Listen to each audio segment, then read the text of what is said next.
Когда диагноз аутизм поставили, я даже не знала, что такое аутизм. Вызвала скорую, в больнице инфекционно положили. Все эти признаки я у себя заметила, я говорю, это и есть аутизм. Сейчас едем в Асл-Мирас. Я Абаева Луа, 4 детей. Младшей дочери Абаевой Данели поставили диагноз аутизм в 1,5 года. Когда диагноз аутизм поставили, я даже не знала, что такое аутизм. Думала, что до 3 лет смогу вывести ее из этого состояния и выйду на работу. Но сейчас, изучая аутизм, я поняла, что есть признаки аутизма и у меня, и у второго сына. У меня тоже были проблемы тоже с коммуникацией. В 4 года заговорила, тоже не стремилась к общению с людьми. И когда вот у дочки откат пошел в 1,5 года, она у меня был говорящий ребенок, на кашок ходила самостоятельно. Вдруг перестала кружку держать, ложку, потом перестала разговаривать, на горшок перестала ходить. К невропатологу обратилась, они в ПМПК отправили. И вот диагноз в 1,5 года поставили раз.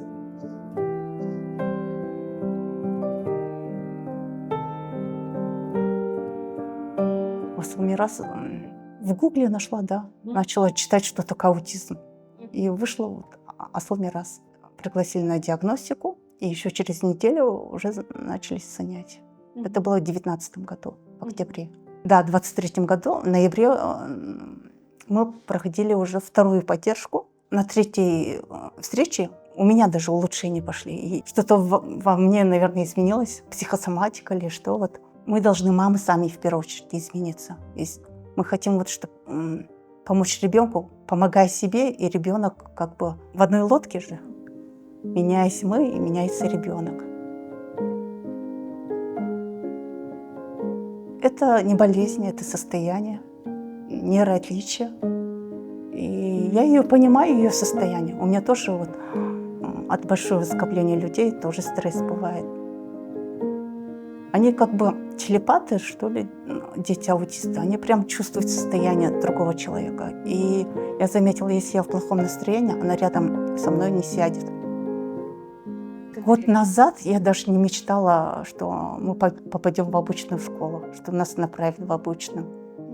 Вот даже когда школьная елка была, я такая счастливая была. Я даже не мечтала, что будет у нас школьная, в обычной школе елка. Вот.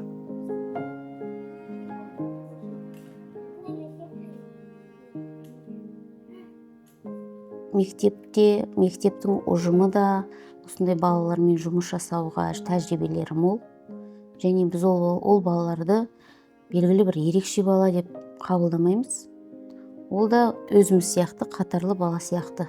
Сондықтан ондай бізде сұрақта тұрған жоқ бұл балалар келген кезде. И заслуга классной руководительницы. Она с ними беседы проводила и говорила, что люди бывают разные, а Данеля у нас другая. Мы должны ей помочь.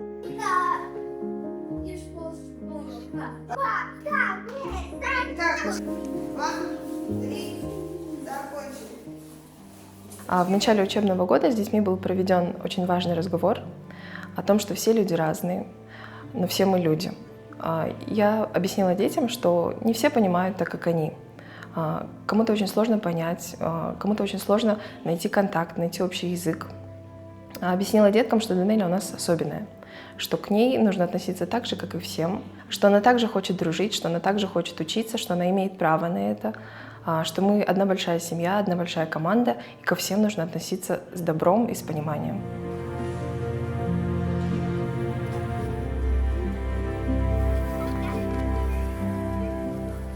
Просто наслаждаемся сегодняшним днем. А то вот ставила же себе план, цели, планы, да. В 3 года можно вывести из аутизма, выйду на работу. В 7 лет думала, диагноз снимут. В 7 лет же там группу инвалидности дают. И когда в 7 лет, в прошлом году, сказали, что продлеваем до 18 лет аутизм, из-за стресса у меня аж голос пропал, 2 месяца без голоса. И хорошо, что вот до этого психологическую поддержку для родителей в центре Асл-Мирас пришли, и вот эти темы обратно пролистала и как-то восстановила себя. До сих пор мне помогает. Нам повезло, что есть центр Асл-Мираса. Для детей и для родителей такая поддержка.